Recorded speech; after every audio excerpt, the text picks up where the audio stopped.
कभी कभी कुछ प्रश्न ऐसे आते हैं जिनका प्रमाण नहीं होता है, तब भी क्या वो प्रामाणिक नहीं होते हैं। जैसे आपके कुल देवता, आपके घरों में कुल देवियाँ हैं, कुल देवता, उनका कोई शास्त्रों में थोड़ी लिखा है कि आपके कैला देवी रहेंगी, कि मेरी विंध्यवासिनी देवी रहेंगी, कि आपके भैरवनाथ कुल देवता रहेंगे, कि आपके भगवान शंकर जी रहेंगे।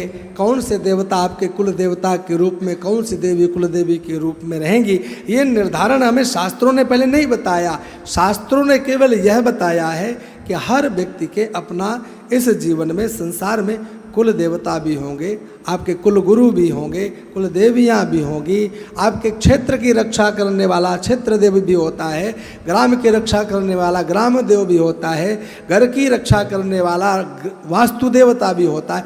सबके लिए हमें ध्यान रखना पड़ता है, पूजन करना पड़ता है। हमारा इन सब के प्रति हृदय में आदर भाव होना चाहिए और सबका हमें समय समय पर पूजन करना चाहिए।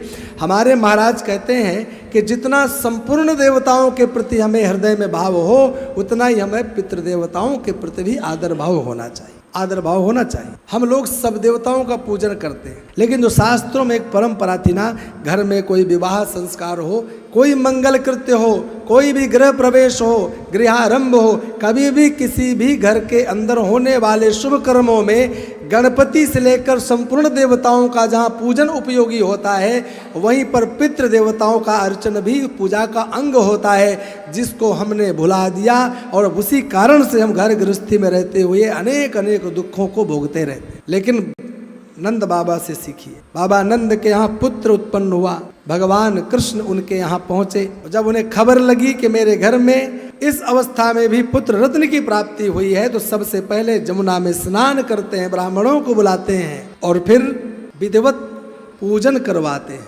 उसमें कह जात कर्मात्मजस्य वही, जात कर्मादि संस्कार करवाते हैं और पितृदेवार्चनम तथा पितृदेवताओं का अर्चन नहीं बोलते, वहाँ पितृदेवताओं का अर्चन भी करते। क्या जरूरत थी कि बेटे के जन्म के उस महोत्सव में अरे ब्राह्मणों को दान देते थे, गणेश जी को ध्यान कर लेते, काम हो जाता। बोले नहीं, इन्हीं पूर्वजों पितृदेवताओं की कृपा से ही आज मेरे घर में यह वंश वृद्धि हुई है। वंश वृद्धि नहीं, व्यापार की वृद्धि हो, घर में कलह की शांति हो, घर में आनंद का माहौल हो, ये सब पूर्वज ही हमें हमारे घर में अपनी सकारात्मक ऊर्जा प्रदान करते रहते हैं।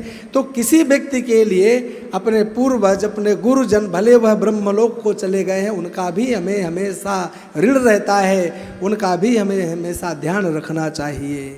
ये आप लोग ध्यान रखना है।